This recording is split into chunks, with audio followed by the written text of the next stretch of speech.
comme c'était le jour de la fête Dieu, je me disais que ce jour était la fête du mariage que le bienheureux Jésus a fait avec les âmes dans le très saint sacrement de l'amour. Et mon bien-aimé Jésus, se manifestant en moi, me dit « Ma fille, le vrai mariage avec l'humanité a été fait dans la création. Rien ne manquait, ni à l'âme, ni au corps. Tout était fait dans une somptuosité royale. Un immense palais était préparé pour la nature humaine. Un palais tel que nul roi, ni empereur, ne pouvait en avoir de semblable, qui est l'univers tout entier.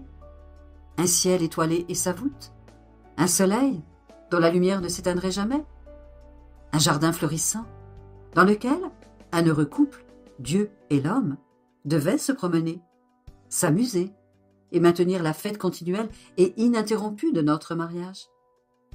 Des vêtements tissés, non pas de matière, mais formés de la lumière la plus pure, par notre puissance, comme il convient à des personnes royales. Tout était beauté en l'homme, corps et âme, car celui qui préparait le mariage et le formait était d'une inatteignable beauté.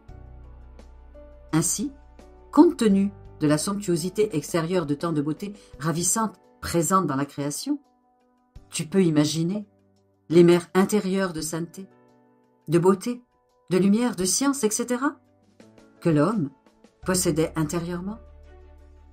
Tous les actes de l'homme extérieur et intérieur étaient comme autant de clés musicales qui formaient les plus merveilleuses mélodies, douces, mélodieuses et harmonieuses, qui maintenaient les joies du mariage. Et chaque acte supplémentaire qu'il se disposait à accomplir était comme une petite sonate qu'il préparait pour inviter son épouse à s'en délecter avec lui. Ma divine volonté, qui régnait sur l'humanité, lui apportait l'acte nouveau et continuel, et la ressemblance avec celui qu'il avait créé et épousé. Mais, dans cette grande fête, l'homme brisa le lien le plus fort, en qui reposait l'entière validité de notre mariage, et par lequel il avait été valable. Il s'est retiré de notre volonté. À cause de cela, le mariage fut brisé, et comme tous les droits étaient perdus, il ne restait que la mémoire. Mais la substance, la vie et les effets avaient disparu.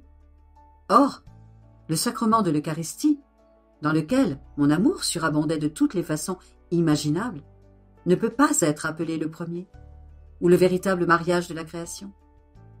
Car je ne fais rien d'autre que continuer ce que je faisais lorsque j'étais sur terre. Selon les besoins des âmes, je me fais, avec certains, médecin compatissant, afin de les guérir. Avec d'autres, maître, pour les instruire. Avec d'autres, père, pour leur pardonner. Et avec d'autres, lumière, pour leur donner la vue.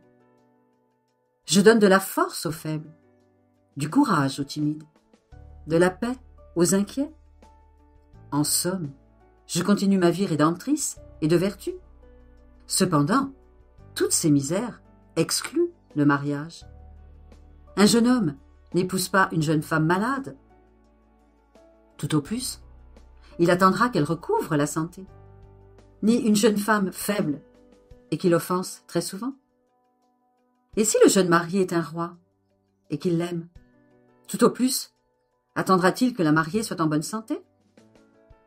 Qu'elle l'aime, que sa condition devienne un peu plus satisfaisante et ne soit plus aussi inférieure à la sienne. Or, la condition dans laquelle se trouve cette pauvre humanité est encore celle d'une pauvre malade. Et j'attends que ma volonté soit connue et qu'elle règne parmi les créatures. Car c'est elle qui lui rendra la santé véritable, les vêtements royaux et une beauté digne de moi. C'est alors que je formerai de nouveau le véritable et originel mariage.